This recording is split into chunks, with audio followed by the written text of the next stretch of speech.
Byte ತೆಗಿತಿದ್ದೇವೆ.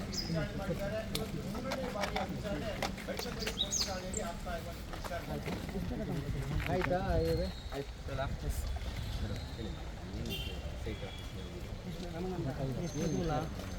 SIT ಆಫೀಸಿಗೆ ನಾನೊಂದು social activist, ಮತ್ತು ಸೌಜನ್ಯ ಹೋರಾಟದಲ್ಲಿ ನಾನು ಭಾಗಿಯಾಗಿ ಮೊದಲಿಂದ ಈಗ ಅಂತೆಲ್ಲ ಹೊರಟಾಗಿತ್ತು. ಹಾಗೆ ನನಗೆ ಮೊನ್ನೆ ಒಂದು ವಿಡಿಯೋ ಸಿಕ್ಕಿತ್ತು, ಮತ್ತು ಕುಸುಮಕ್ಕ ಸೌಜನ್ಯನ ಅಮ್ಮ ಒಂದು ಮೊನ್ನೆ ಕಂಪ್ಲೇಂಟ್ ಕೊಟ್ಟಿದ್ದರು.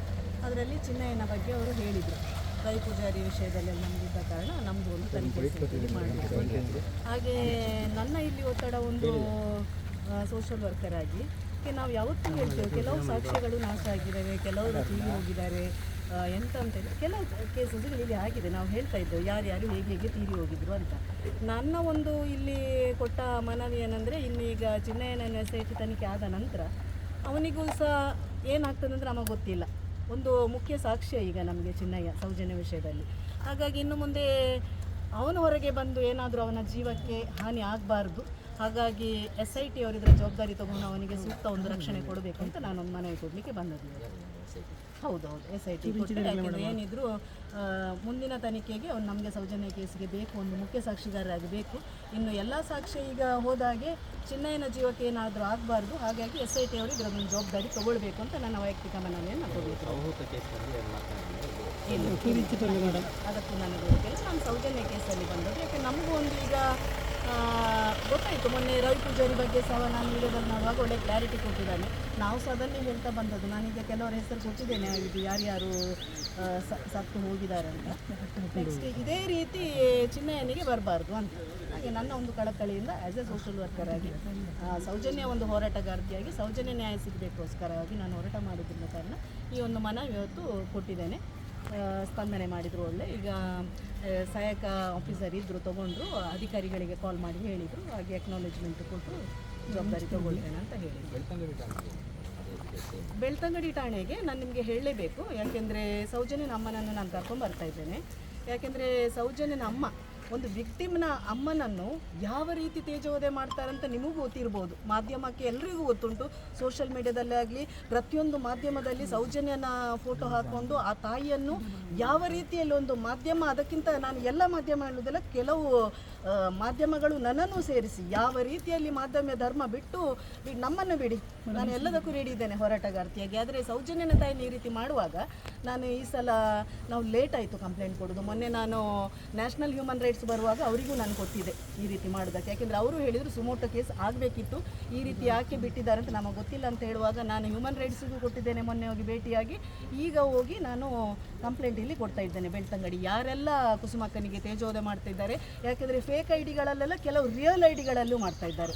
ಹಾಗಾಗಿ ಒಂದು ತನಿಖೆ ಆಗಬೇಕು, ಕೇಸ್ ಆಗಬೇಕು. ಆದರೂ ನಾಳೆ ನಾವು ಹೇಳಲಿಲ್ಲ ಅಂತ ಬಾರ್ದು, ನಾವು ಕಂಪ್ಲೇಂಟ್ ಕೊಡ್ತೇವೆ. ಯಾಕೆ SP ಅವರು ಮೊನ್ನೆ ನನಗೆ ಹೇಳಿದರು ಭೇಟಿಯಾಗಿ ಒಂದು ಕಂಪ್ಲೇಂಟ್ ಕೊಡಿ, ಆನಂತರ ನಾನು ಜವಾಬ್ದಾರಿ ತೊಗೊಳ್ತೇನೆ ಅಂತ ಅರುಣ್ ಅವರು ಹೇಳಿದ್ದಾರೆ. ಹಾಗಾಗಿ ಇವತ್ತು ನಾನು ಬಂದ ಕಾರಣ ಇದು ಮತ್ತು ಅದು ಈಗ ಮಧ್ಯಾಹ್ನ ಈಗ ಕುಸುಮಕ್ಕನನ್ನು ಕರ್ಕೊಂಡ್ಬಂದು ಕಂಪ್ಲೇಂಟ್ ಕೊಡ್ತಾ ಇದ್ದಾರೆ. ಚಿನ್ನಯ್ಯ ಹೇಳಿರುವಂಥ ಹೇಳಿಕೆ ಹಿನ್ನೆಲೆಯಲ್ಲಿ ಈಗ ಸೌಜನ್ಯನ ತಾಯಿ ಕಂಪ್ಲೇಂಟನ್ನು ಕೊಟ್ಟಿದ್ದಾರೆ. ಹೌದು, ಮುಂದೆ ಚಿನ್ನಯ್ಯನನ್ನು ಕರ್ಕೊಂಡು ಬಂದು ಯಾವ ರೀತಿ ತನಿಖೆ ಮಾಡಬೇಕು ಅಂತ ಹೇಳಿ ಈಗ ಚಿನ್ನಯ್ಯ ಆಲ್ರೆಡಿ ರವಿ ಪೂಜಾರಿ ಬಗ್ಗೆ ಹೇಳಿದ್ದಾನೆ. ರವಿ ಪೂಜಾರಿ ಹೇಗೆ ಸತ್ತ, ಏನು ಹೇಳ್ಕೊಂಡಿದ್ದ ಬಂದು ಆ ರೀತಿಯಲ್ಲೇ ತನಿಖೆ ಮಾಡಲಿ ಅಲ್ಲ, ತನಿಖೆ ಮಾಡಲಿ ಅಲ್ಲ, ಯಾವ ರೀತಿ ಇವನಿಗೆ ಪರಿಚಯ ಇತ್ತು ಏನು ಅಂತ ಎಲ್ಲ ಕ್ಲೂ ಸಿಗ್ಬೋದು ಎಲ್ಲದಕ್ಕೂ.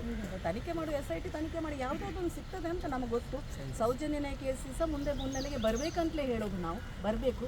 ಯಾಕೆಂದರೆ ಎಲ್ಲರೂ, ನಾನು ಎಲ್ಲ ಮಾಧ್ಯಮದವರು ಸೇರಿಸಿ ಹೇಳ್ತೀರಿ, ಎಲ್ಲರೂ ಮೊಬೈಲಲ್ಲಿ ಉಂಟು ಸಾಕ್ಷಿ, ಅಲ್ಲಿ ಉಂಟು, ಯಾಕೆ ಕೊಡೋದಿಲ್ಲ ಅಂತ. ಅದೇ ಪ್ರಶ್ನೆ ನಾನು ನಿಮಗೆ ಕೇಳಬೇಕು. ಎರಡೆರಡು ಸಲ ನಾನು ರಿಶ್ವಂತ್ SP ಅವರು ಇರುವಾಗ, ಈಗಿನ IGP ಅವರು ಇರುವಾಗ ಘನ ಸರ್ಕಾರಕ್ಕೆ ನಾವು ಎಕ್ವಿಟಲ್ ಕಮಿಟಿ ರಚನೆ ಮಾಡಿ ತಪ್ಪಿತಸ್ಥ ಅಧಿಕಾರಿಗಳನ್ನು ತನಿಖೆ ಮಾಡಬೇಕಂತ ಎರಡೆರಡು ಸಲ CBI ಕೋರ್ಟ್ ಆದೇಶ ಮಾಡಿದರೂ ಸಹ ಇದುವರೆಗೆ ಮಾಡಲಿಲ್ಲ. ನಾನು ಒಮ್ಮೆ ಮೊದಲು IGPಯನ್ನು ಭೇಟಿ ಮಾಡುವಾಗ ಮೇಡಮ್ ಸ್ವಲ್ಪ ಕಾಯಿರಿ, ಅವರು ಅಪೀಲಿಗೆ ಹೋಗ್ತಾನೆ ಅಂತ ಹೇಳಿದರು. ಕಾದೆ, ಅಪೀಲಿಗೆ ಹೋಗಿ ಸಹ ಈಗ ಅದೇ ಬಂದ ನಂತರ ಯಾರೂ ತನಿಖೆಯನ್ನು ಮಾಡಲಿಲ್ಲ. ಒಂದು ವೇಳೆ ಆ ತನಿಖೆ ಮಾಡ್ತಿದ್ರೆ ಅಯ್ಯೋ ಯೋಗೇಶ್ ರಶ್ಮಿ ಜೀವ ಇದ್ದಾರೆ, ಆದಮ್ ಮಾತ್ರ ತೀರಿ ಹೋಗಿದ್ದಾರೆ, ಹೇಗೆ ಅಂತ ಗೊತ್ತಿಲ್ಲ. ಸಾಕ್ಷ್ಯ ನಾಶ ಮಾಡಿದವರು ಯಾರು, ಅದರ ಹಿಂದೆ ಯಾರು ಉಂಟು ಅಂತ ಅಧಿಕಾರಿ ಬಾಯಿಂದ ಬರ್ಬೋದಿತ್ತು. ಅಲ್ಲೇ ನಮಗೆ ಸಾಕ್ಷ್ಯ ಸಿಕ್ತಿತ್ತಲ್ಲ, ಬೇರೆ ಎಲ್ಲೂ ನಾವು ಹುಡುಕೋ ಅವಶ್ಯಕತೆ ಇಲ್ಲ. ಯಾಕೆ ಹೀಗೆ ಮಾಡಿದರು, ಗೋಲ್ಡನ್ ಅವರ್ನಲ್ಲಿ ಯಾಕೆ ಹೀಗೆಲ್ಲ ಮಾಡಿದರು ಅಂತ ಅಲ್ಲೇ ತನಿಖೆಯಲ್ಲಿ ನಮಗೆ ಸಾಕ್ಷ್ಯ ಸಿಗ್ತಾಯಿತ್ತು ಅಧಿಕಾರಿಗಳನ್ನು. ಈವರೆಗೆ ತನಿಖೆ ಮಾಡಲಿಲ್ಲ ಹೇಳುವಾಗ ನನ್ನದು ಒಂದು ಆಗ್ರಹ ಉಂಟು. ಇನ್ನು ನಾನು ಸರ್ಕಾರಕ್ಕೆ ನಾನು ಒತ್ತಡ ಹಾಕ್ತೇನೆ.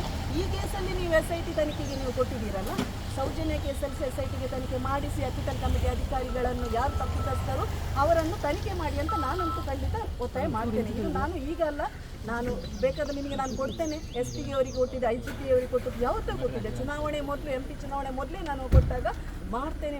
ಮತ್ತೊಂದು ಬೆಳ್ತಂಗಡಿಯಿಂದ ನನಗೆ ಎಂಡೋಸ್ಮೆಂಟು ಬಂದಿದೆ, ಇದು ಸರ್ಕಾರಕ್ಕೆ ನೀವು ಇದು ಮಾಡಿ ಅಂತ. ಸರ್ಕಾರಕ್ಕೆ ಇದು ಮಾಡುವಾಗ ಸರ್ಕಾರ ಮಾಡಬೇಕಿತ್ತು. ಈಗ ನಾನು ಸಿದ್ದರಾಮಯ್ಯರ ಮೇಲೆ ಭರವಸೆ ಉಂಟು. ಇದು ಒಂದು ತನಿಖೆಯನ್ನು SIT ತನಿಖೆ ಮಾಡೋದಾದರೆ ಸೌಜನ್ಯನ ಕೇಸ್ ಯಾಕೆ ತನಿಖೆ ಮಾಡಬಾರ್ದು? ಅಕ್ವಿಟಲ್ ಕಮಿಟಿ ರಚನೆ ಮಾಡಿ ತಪ್ಪಿತಸ್ಥ ಅಧಿಕಾರಿಗಳನ್ನು ಯಾಕೆ ತನಿಖೆ ಮಾಡಬಾರ್ದು? ಯಾಕೆಂದ್ರೆ ನಾನಿವತ್ತು ರಶ್ಮಿ ಅಂತ ಹೇಳಿದರೆ, ಯೋಗೇಶ್ ಅಂತ ಹೇಳಿದರೆ ನಮಗೆ ನೋಟಿಸ್ ಬರುತ್ತೆ, ನನಗೆ ಕೇಸ್ ಹಾಕಿದ್ದಾರೆ. ಯಾರು? ಯೋಗೇಶ್ ಮತ್ತು ರಶ್ಮಿ ನಮಗೆ ಸಿವಿಲ್ ಕೇಸ್ ಹಾಕಿದ್ದಾರೆ, ನಮ್ಮ ಬಗ್ಗೆ ಮಾತಾಡಬಾರ್ದು ಹೇಳಿ. ಇತ್ತೀಚಿನ ದಿನಗಳಲ್ಲಿ ನನಗೆ ವೈಯಕ್ತಿಕವಾಗಿ ಒಂದು ಬೆಳ್ತಂಗಡಿಯಿಂದ ಸಹ ನನಗೆ ನೋಟಿಸ್ ಬಂದಿತ್ತು, ನೀವು ಬರಬೇಕು, ರಶ್ಮಿ ಕಂಪ್ಲೇಂಟ್ ಕೊಟ್ಟಿದ್ದಾರಂತ. ಇಲ್ಲಿ ಬಂದು ನಾನು ನೋಡುವಾಗ ಸ್ಪೀಚ್ ಟೆಸ್ಟ್ಗೆ ನಾನು ಒಪ್ಪಲಿಲ್ಲ, ಕೋರ್ಟ್ ಆದೇಶ ಬರೆದು ನೀವು ಮಾಡುವುದಿಲ್ಲ ಅಂತ ಹೇಳುವಾಗ ಅಲ್ಲಿ ನಾವು ಯಾವ ಸಭೆ ಲಾಸ್ಟ್ ಮಾಡಿದ್ದೇವೆ ಆ ನಂತರ ರಶ್ಮಿ ಸಿವಿಲ್ ಕೋರ್ಟಿಗೆ ಹೋಗಿ ನಮ್ಮ ಹತ್ರ ಮಾತಾಡಬಾರ್ದು ಅಂತ ಹೇಳಿದವರು. ಎಡಿಟೆಡ್ ವಿಡಿಯೋ ಮೊದಲು ನಾವು ಮಾಡಿದ ಎಲ್ಲ ವಿಡಿಯೋಗಳು ಹೋಗಿತ್ತು, ಅದನ್ನು ಯಾವುದೋ ಡೌನ್ಲೋಡ್ ವಿಡಿಯೋವನ್ನು ತಂದು ಬೆಳ್ತಂಗಡಿಯಲ್ಲಿ ಕೊಟ್ಟಾಗ ನಾನು ಇಲ್ಲಿ ಗಲಾಟೆ ಮಾಡಿ ಹೋಗಿದ್ದೆ. ಒಂದು ಸಿವಿಲ್ ಸೂಟ್ ಹಾಕಿದ ಮೇಲೆ ನೀವು ಈ ರೀತಿ ತಂದು ವಿಡಿಯೋಗಳನ್ನು ತರುವಾಗ ನೀವು ತನಿಖೆ ಮಾಡಬೇಕಿತ್ತು. ನನ್ನ ಹೆಸರು ಇರಲಿಲ್ಲ, FIR ಇರಲಿಲ್ಲ, ನೀವು ಬರಬೇಕು ಅಂತ ಹೇಳುವಾಗ ನಾನು ಆ ಸಲಸೆಯಲ್ಲಿ ಗಲಾಟೆ ಮಾಡಿ ಹೋಗಿದ್ದೆ. ನಾನು ಹೇಳಲೇಬೇಕು, ಅಯೋಗಳು ನಮ್ಮ ಮೇಲೆ ಯಾಕೆ ಕೇಸ್ ಹಾಕ್ತಾರೆ? ತನಿಖೆಗೆ ಮುಂದೆ ಬರಬೇಕಲ್ಲ. ಯೋಗೇಶ ಕೇಸ್ ಹಾಕೋದು, ನನ್ನ ಮೇಲೆ ರಶ್ಮಿ ಕೇಸ್ ಹಾಕೋದು, ಯಾರ ಮೇಲೆ ಮಾತಾಡದಿದ್ರೆ ಈ ತನಿಖೆಯಲ್ಲಿ ತಪ್ಪಿತಸ್ಥ ಅಧಿಕಾರಿಗಳಂತ ನಾನೆಲ್ಲ ಕೊಟ್ಟದ್ದು ರಿಪೋರ್ಟು CBI 2 ಸಲ ಕೊಟ್ಟ ಮೇಲೆ ಅವರ ಬಗ್ಗೆ ನಾವು ಯಾಕೆ ಮಾತಾಡಬಾರ್ದು? ಇದು ನನ್ನ ಪ್ರಶ್ನೆ, ನೀವು ಕೇಳಬೇಕು. ನಾನು ಹೇಳೋದು SIT ತನಿಖೆ ಬಗ್ಗೆ ಆಗುವಾಗ ನೀವು ಒಳ್ಳೆ ರೀತಿಯಲ್ಲಿ ತೋರಿಸ್ತಾ ಇದ್ದೀರಿ, ನಂಗೆ ಗೊತ್ತಿಲ್ಲ, ತೋರಿಸ್ತಾ ಇದ್ದೀರಿ ಕೆಲವು ಮಾಧ್ಯಮಗಳು. ಆದರೆ ಈ ಒಂದು ಅಕ್ವಿಟಲ್ ಕಮಿಟಿಯ ಬಗ್ಗೆ ಒತ್ತಡ ಮಾಡಿ ಅಲ್ಲ, ಒತ್ತಡ ಹಾಕಿ ಅಲ್ಲ, ತಪ್ಪಿತಸ್ಥ ಅಧಿಕಾರಿಗಳನ್ನು ತನಿಖೆ ಮಾಡಿ ಡಾಕ್ಯುಮೆಂಟ್ ನಾನು ಕೊಡ್ತೇನೆ, CBI ದಾಖಲೆ ಎಲ್ಲ ಮಾಧ್ಯಮದವರಿಗೆ ಗೊತ್ತುಂಟು ಬಂದದ್ದು, ಅದರ ಬಗ್ಗೆ ಯಾಕೆ ಚರ್ಚೆ ಆಗ್ತಾ ಇಲ್ಲ? ಇನ್ನೊಂದು ನಾನು ಬೇಸರದಲ್ಲಿ ಕೇಳೋದು, ಒಂದು ತಾಯಿಯಾಗಿ ಔಟ್ ಆಫ್ ದ ಟಾಪಿಕ್ ನಿಮ್ಮ ಹತ್ರ ನಾನು ಮಾತಾಡ್ತಾ ಇದ್ದೇನೆ. ಇವತ್ತೊಂದು ಮಾಧ್ಯಮದಲ್ಲಿ ಕೂತು ರುದ್ರಮುನಿ ಆಗಲಿ, ಕಿರಿಕೀರ್ತಿ ಅಂತವರಾಗಲಿ ಇದನ್ನೊಂದು ಸೌಜನ್ಯನ ಅತ್ಯಾಚಾರ ಕೊಲೆಯನ್ನು ಪವಿತ್ರ ಸಾವು ಅಂತ ಹೇಳುವಾಗ ತಮ್ಮ ಮನೆಯಲ್ಲಿ ಸಹ ತಾಯಿ ಮತ್ತು ತಂಗಿಯಂದಿರು ಎಲ್ಲರೂ ಇದ್ದಾರೆ, ಪವಿತ್ರ ಸಾವು ಏನು ಅಂತ ಒಂದು ಕ್ವಶನ್ ಆ ಕಡೆ ತಿರುಗಿಸಿ ಮಾಧ್ಯಮದವರು ಪ್ರಶ್ನೆ ಕೇಳಿ ಅಲ್ಲ. ರುದ್ರಮುನಿಯನ್ನು ಕೂತು ಇಂಟರ್ವ್ಯೂ ಮಾಡಿ ನಾನು ಬರ್ತೇನೆ, ಯಾವ ರೀತಿಯ ಪವಿತ್ರ ಸಾವು ಆಗ್ತದೆ, ಅಲ್ಲಿ ರಿಪೋರ್ಟ್ ಉಂಟು, ಪೋಸ್ಟ್ಮಾರ್ಟಮ್ ರಿಪೋರ್ಟ್ ಉಂಟು, ಎಲ್ಲ ಆರ್ಡರ್ ಇರುವಾಗ ಅದರಲ್ಲಿ ಗೈಲಿಕೆ ಕೊಟ್ಟಿದ್ದಾರೆ. ಮೊನ್ನೆ ಸಹ ಒಂದು ಮಾಧ್ಯಮದವರು ಕ್ಲಾರಿಟಿ ತಗೊಂಡ್ರು, ಇವರು ಅದನ್ನು ಬೇರೆ ರೀತಿಯಲ್ಲಿ ಕೊಂಡು ಹೋಗುವಾಗ ದಯಮಾಡಿ ಅದನ್ನು ತೋರಿಸಿ. ಪವಿತ್ರ ಸಾವು ಒಂದು ಮಹಿಳೆಗೆ ಹೇಗೆ ಬರ್ತದೆ, ಒಂದು ಹುಡುಗಿಗೆ ಪವಿತ್ರ ಸಾವು ಯಾಕೆ ಆಗ್ತದೆ ಅಂತ ಅದನ್ನು ಒಂದು ತೋರಿಸಿಕೊಡಿ ಸಮಾಜಕ್ಕೆ. ಮಾಧ್ಯಮಗಳಲ್ಲಿ ನಾನು ಹೇಳೋದು, ನಿಮ್ಮ ಮೇಲೆ ನನಗೆ ಒಳ್ಳೆಯ ವಿಶ್ವಾಸ ಉಂಟು, ಆದರೆ ಮೇಲೆ ಹೋಗುವಾಗ ಅಲ್ಲಿ ಏನಾಗ್ತದೆ ನನಗೆ ಗೊತ್ತಾಗೋದಿಲ್ಲ. ಮಾಧ್ಯಮದಲ್ಲಿ ಮೇಲೆ ಹೋಗುವಾಗ ಏನು ಗೊತ್ತಾಗೋದಿಲ್ಲ. ಮಂಗಳೂರಿನ ಎಲ್ಲ ಮಾಧ್ಯಮ ಮಿತ್ರ ಮೇಲೆ ನನಗೆ ಗೌರವ ಉಂಟು, ಆ್ಯಸ್ ಎ ಸೋಷಿಯಲ್ ವರ್ಕರ್ ಆಗಿ ನನಗೂ ಪ್ರತಿ ಕೇಸಲ್ಲಿ ಬೆಂಬಲ ಕೊಟ್ಟವರು. ಆದರೆ ಮೇಲೆ ಹೋಗುವಾಗ ಚರ್ಚೆಗೆ ಕೂತ್ಕೊಳ್ಳುವಾಗ ಯಾರನ್ನ ಕೂತ್ಕೊಳ್ಳಿಸಿ ಪವಿತ್ರ ಸಾವು ಅಂತ ಹೇಳುವಾಗ ಆ್ಯಸ್ ಎ ಮಾಧ್ಯಮ ಅಂತ ಬಿಟ್ಟು ತಾವೆಲ್ಲ ತಮ್ಮ ಮನೆಯಲ್ಲಿ ತಂಗಿ, ಹೆಂಡತಿ, ಅಮ್ಮ ಇದ್ದಾರೆ, ಪವಿತ್ರ ಸಾವು ಹೇಗೆ ಬರ್ತದೆ ಅಂತ ಒಂದು ಕ್ವಶನ್ ನನಗೆ. ಇದನ್ನು ಎತ್ತಿ ಅಂತ ಹೇಳೋದು, ಇದಕ್ಕೆ ನಾನು ಉತ್ತರ ಕೊಡ್ತೇನೆ, ಅವರ ಮೇಲೆ ಕಂಪ್ಲೇಂಟ್ ಹಾಕ್ತೇನೆ, ಕೇಸು ಹಾಕ್ತೇನೆ. ಪವಿತ್ರ ಸಾವು ರುದ್ರಮುನಿ ಅವರು ಈ ರೀತಿ ಇದೊಂದು ಇದ್ದ ಒಂದು CID ಅಧಿಕಾರಿಯಾಗಿದ್ದವರು ಈಗ ಅದನ್ನು ಎರಡೆರಡು ರೀತಿಯಲ್ಲಿ ಕೊಂಡೋಗಿ ಯಾವ ರೀತಿ ಮಾತಾಡೋ ಒಂದು ಮಾಧ್ಯಮಗಳಲ್ಲಿ ದಿಕ್ಕು ತಪ್ಪಿಸುವಾಗ ಇವರು ಬೇರೆ ಯಾವುದೋ ವಿಷಯದಲ್ಲಿ ಮಾತಾಡಿ ಸೌಜನ್ಯನ ವಿಷಯದಲ್ಲಿ ದಿಕ್ಕು ತಪ್ಪಿಸಿದ್ರೆ 100% ನಾನಂತೂ ಕುತ್ಕೊಳ್ಳೋದಿಲ್ಲ. ನಾನು ಹೋರಾಟಕ್ಕೆ ಬಂದದ್ದು ಸೌಜನ್ಯ ನ್ಯಾಯಕ್ಕೋಸ್ಕರ. ಸೌಜನ್ಯ ನ್ಯಾಯಕ್ಕೋಸ್ಕರ ಎಲ್ಲಿವರೆಗೆ ನಾವು ಹೋರಾಟಲಿಕ್ಕೆ ರೆಡಿ ಇದ್ದೇವೆ. ಆದರೆ ಮಾಧ್ಯಮಗಳಲ್ಲಿ ಈ ರೀತಿ ಮಾತಾಡುವಾಗ ದಯಮಾಡಿ ನಮ್ಮ ಹತ್ರನೂ ಮಾತಾಡಿಸಿ, ನೀವು ನಮ್ಮ ಹತ್ರ ಮಾತಾಡಿಸಿ, ಡಾಕ್ಯುಮೆಂಟ್ ಇಟ್ಟು ನಾವು ಮಾತಾಡ್ತೇವೆ ಅಂತ ಹೇಳೋದು.